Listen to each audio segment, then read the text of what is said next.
Oke, ku atur waktu dulu. Restart. 50 minutes from now on. And Assalamualaikum warahmatullahi wabarakatuh. Balik lagi di perkuliahan matematika teknik yang kedua untuk apa ini? Untuk program studi teknik mesin di Universitas Dukuh Waluh semester 4. Kita ngelanjutin yang kemarin kita di pertemuan keempat kita udah ngebahas terkait transformasi Laplace. Jadi di sini kita lanjutkan mau membahas terkait inverse transformasi Laplace. How are they? So let's see. This one. Okay, well, jadi kemarin kita udah sampai sini ya perkuliahannya, sampai sini. Ini ada tabel inverse dari transformasi Laplace.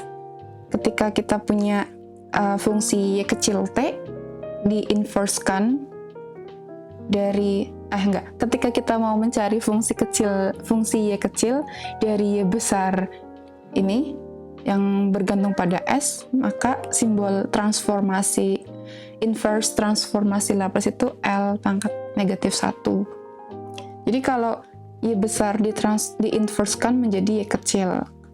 Jadi mencari y besar itu Laplace dari y kecil. Begitu seterusnya. Kalau 1 inverse-nya berarti 1 per s. Dengan s lebih dari 0. Kalau fungsinya t, dia inverse-nya berarti per s kuadrat. Terus kalau fungsinya ini kalau fungsi y besar ya, ini y besarnya, ini y besar 1t. Kalau diketahui y besarnya itu e pangkat at dengan a tidak sama dengan 0, karena kalau a sama dengan 0 berarti e pangkat 0 itu sama dengan 1, jadi nggak bisa. Jadi 1 per s min a. Kalau ada t e pangkat at, dia inverse-nya ada kuadratnya s min a, tapi dia dikuadratkan. Kalau sin inverse-nya berarti sin omega t, berarti inverse-nya w omega per s kuadrat plus w kuadrat. Itu inverse dari si sin omega t. Kalau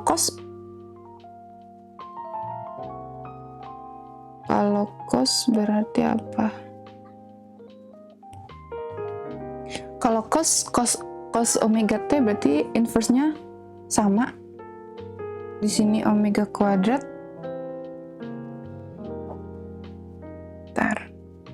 Apakah benar? Harusnya di sini s ya, bukan w. Kalau cos s atasnya aja, ini s. Ini s.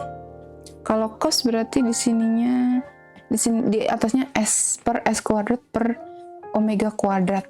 Kalau e pangkat at sin omega t, dia inverse-nya omega ini s min a kuadrat plus w. Ini dengan ini ya, s-nya, harga s-nya tuh lebih dari a semua. Kalau e pangkat at cos omega t berarti s-nya yang di atas, ininya bawahnya sama. Kalau ada faktor e pangkat at-nya. Begitu. Contoh, kita punya y besar s. Ditanya y kecilnya tuh berapa, maka kita transformasikan. Kalau diketahui variabelnya bergantung pada s, berarti kita mencari fungsi yang bergantung pada si t ini. Maka kita butuh transformasi inverse transformasi Laplace maksudnya. Tinggal dihitung, berarti tinggal dimasukkan 2 per s min 3. Ini kan 2-nya keluar, jadi 1 per s min 3. 1 per s min 3 itu bentuknya apa? Kita lihat tabel. Jadi s min a, berarti kan s min a berarti inverse-nya e pangkat at ini. Berarti inverse-nya e pangkat 3. Kan ini kan min a, berarti ini hanya 3-nya aja yang dipakai. Kalau di sini plus, berarti di sini harusnya ininya minus. Itu 2-nya itu konstanta, tinggal ditaruh aja. Next. Terus kalau misalkan kita punya fungsi YS sama dengan S per S-3 dikalikan S plus 2 dengan S-nya lebih dari negatif 2, maka fungsi YT-nya itu berapa? Kita kalau bentuknya kayak gini, kita pakai fungsi dekomposisi pecahan ya. Jadi ini harga ini disama dengan kan A per S-3 plus B. A sama B itu kita nggak tahu harga A sama B-nya. Tapi kita dipecah, namanya di dekompos gitu. S plus 2. Ini kayak gini misalkan. Apa ya? Maksudnya tuh kalau S per S-3 S plus 2 itu sama dengan A per S-3. Berarti ini kan kalau disama dengan kan ini kan hilang S-3-nya, berarti tinggal S per S plus 2 sama dengan A itu. Jadi ini hasilnya di sini. Nah, itu. Terus dimasukkan ini S per S plus 2. S plus S2. Jadi harga S-nya tuh untuk mencari A kita masukkan harga S, karena biar ininya 0, yang penyebutnya 0, berarti S-nya harus 3 gitu. Bukan 0, 1 maksudnya. 1. 3 min 3 kan 1. Berarti di sini S-nya harus 3. Berarti 3 per 3 plus 2, 3 per 5. Sama, kalau B juga ya, caranya kayak gini. Kalau B berarti yang disatukan, harga satukan berarti ini ya, S plus 2-nya. Sisa S min 3. Tapi di sini berarti kalau untuk membuat harga 1 di sini, jadi S-nya harus negatif 2. Jadi ada A sama B-nya udah diketahui 3 per 5 sama 2 per 5. Terus itu dimasukkan, A-nya dimasukkan, B-nya dimasukkan. Ini kan kalau transformasinya kayak gini, penjumlahan, berarti nanti didekomposisi menjadi inverse Laplace-nya 1 per S min 3, berarti ini bentuknya sama kayak yang di tabel ini. Tabel mana? Ini kan ya. Kalau fungsi Laplace-nya itu S min A, berarti inverse-nya E pangkat AT. Ini juga sama. Jadi ini E pangkat 3T. Kalau ini E pangkat min 2T. Ini konstantanya 2 per 5 itu ditempelin aja. Begitu seterusnya, ini contoh semua sih, ada 3, 4, 5, 6. Ada 6 soal, contohnya bisa dipahami sendiri. Kalau contoh soalnya, tinggal dilihat tabelnya ini. Tabelnya tuh gimana, ntar dicocokkan kalau misalkan sin, cos itu gimana. Tinggal dibalik-balik aja. Ini sedikit trik aja sih. Kemudian kita lanjut ke transformasi Laplace dari turunan. Nah, ini sedikit tricky sih. Mana ini? Transformasi Laplace dan turunan serta aplikasi pada penyelesaian persamaan diferensial biasa. Kita coba singgung sebentar ya. Mungkin hari ini kuliahnya banyak latihannya, jadi coba dipahami contoh soal untuk inverse Laplace itu bentuk-bentuknya.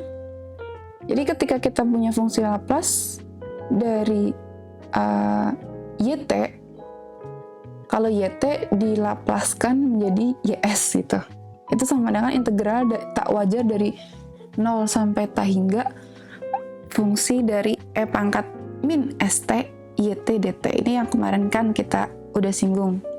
Terus bagaimana kalau ditanya Laplace dari dy per dt, Laplace dari turunan pertama gitu, dy per dt.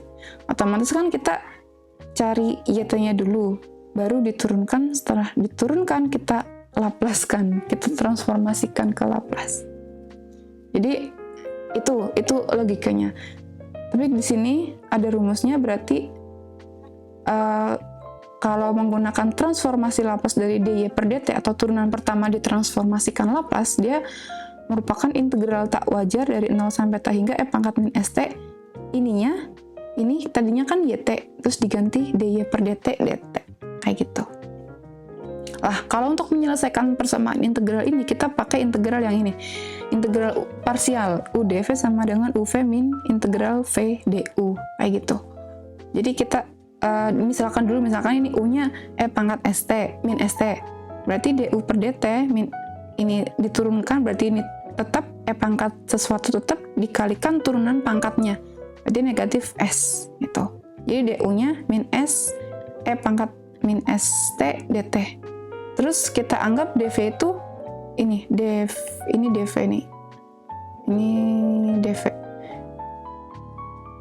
itu berarti dy per dt. Jadi kalau diintegralkan ini kan yt. Kalau dy per dt diintegralkan jadi yt gitu. Terus dimasukkan di sini udv sama dengan uv min integral vdu.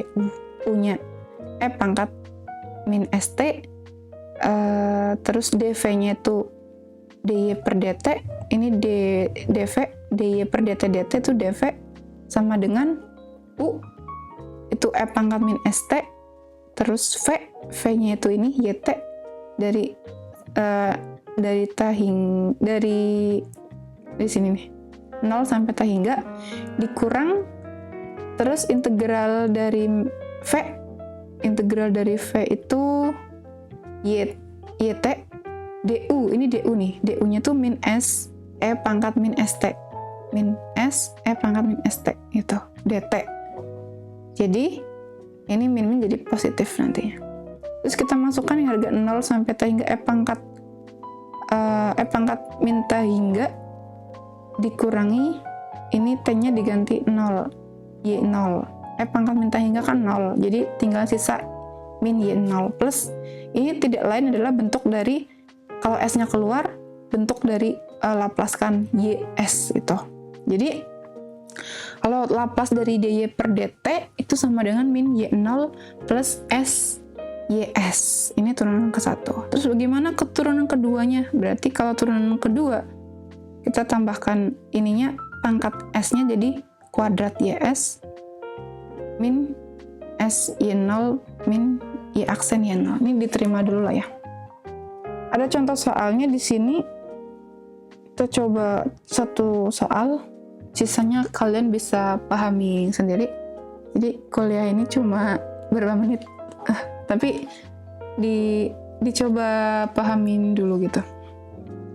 Ada dy kuadrat dt kuadrat plus 4y sama dengan 0, dengan batas awalnya y0 sama dengan 1, y aksen 0-nya itu sama dengan 1. Ditanya fungsi yt-nya itu berapa gitu. Kita berarti kalau ini berarti jawabnya satu-satu. Laplace dari turunan kedua ditambah Laplace dari si y-nya gitu. Itu kan. Kalau Laplace turunan kedua ini rumusnya tinggal dimasukkan s kuadrat ys min s y0 min y aksen 0 ditambah ini kalau Laplace y Laplace y berarti ys. Laplace y sama dengan ys, ya kan? So, berarti ini konstanta s plus 4 keluar dikalikan ys, ini ys-nya ditaruh di depan min s kan ini ketika 0 1, ini juga ya aksen 0-nya sama dengan 1, sama dengan 0. Ini harganya 1, ini juga harganya 1. Berarti tinggal sisa S sama 1. Jadi YS-nya sama dengan, ini pindah ke kanan jadi S plus 1. Setelah pindah ke kanan tinggal dibagi S kuadrat plus 4.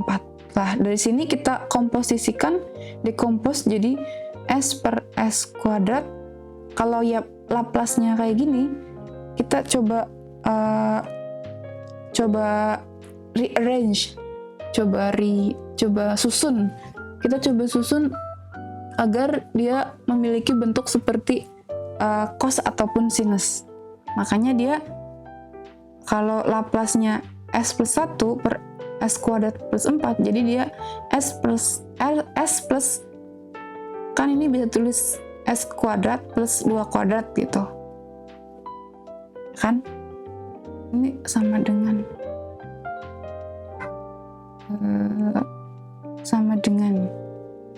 kalau ini juga 4-nya itu ditulis 2 kuadrat. Terus kalau kita taruhnya 2 per 2, ini kan 2 per 2, 2 per 2 sama dengan 1 kan, sama aja, tinggal dikalikan. Lah ini tuh udah bentuk sin. Nah ini bentuknya sin, ya kan, bentuknya sin. Maka Laplace-nya adalah kalau mencari ini YT, kita menginversekan si YS-nya. Kalau ini bentuknya adalah cos, lihat tabel di atas. Tabel yang mana tuh? Nah ini, tabel yang ini. Cos.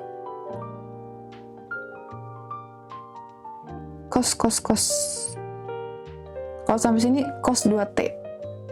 Itu. Kalau per setengah T-nya ini apa ini? Oh ini kalau diubah dalam bentuk sin. Kalau sin berarti ada setengahnya. Ada 2-nya di sini. Begitu, ini contoh yang kedua bisa dipelajari sendiri, ini sedikit tricky juga. Tapi bisa lah ya kalau udah di ini. Tinggal dipahami aja, nanti insya Allah soal transformasi Laplace ini berkaitan dengan mata kuliah sistem kendali, nggak salah gitu. Nggak salah, dia akan berkaitan dengan sistem kendali. Oke, kita ada dua pertemuan lagi. Di pertemuan 6 sampai ke 7 kita akan coba ngebahas Dirac-Fourier, trigonometri untuk ada 2 part nanti. Kemudian kita akan ngebahas juga terkait integral Fourier atau Dirac-Fourier untuk fungsi non periodik lah. Kalau Dirac-Fourier ini biasanya berguna untuk memecahkan persamaan gelombang. Jadi gelombangnya dipecahkan dengan Dirac-Fourier. Kemudian di pertemuan ke-8 kita coba adakan ujian tengah semester. Nanti sistemnya kayak di awal, jadi kuliahnya ujiannya online, cuman kalau memungkinkan hard copy-nya dikumpulkan secara offline di meja saya. Begitu kiranya udah cukup lah ya, nggak usah lama-lama kuliahnya. Kalau ada pertanyaan bisa tulis di komentar ataupun lewat chat pribadi. Untuk absensi bisa di on class, sekarang udah bisa, jadi bisa klik presensi di attendance-nya di on class. Okay, I think today is enough and I'll finish here. If you have any questions, as always, feel free to ask me anything or whenever you want, anytime. Maksudnya bebas, kalau tanya dengan aku tuh bebas tanya kapan aja, jamnya bebas lah ya. Semoga kalau aku ada waktu, kalau aku bisa ngebales, bisa bantu, insya Allah saya balas dan bantu juga.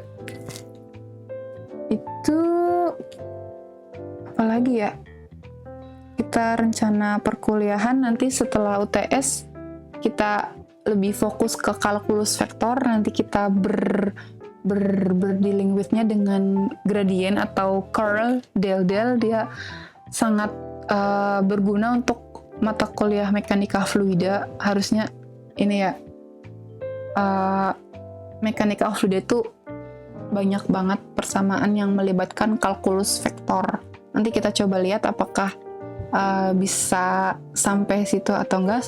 Untuk kalkulus vektornya, kalkulus vektor itu sebenarnya lebih mudah dibandingkan materi-materi yang lain. Tapi kalkulus vektor itu miripnya itu kayak persamaan turunan.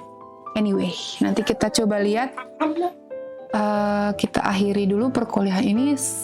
Sekian dan terima kasih. Assalamualaikum warahmatullahi wabarakatuh. Arigato.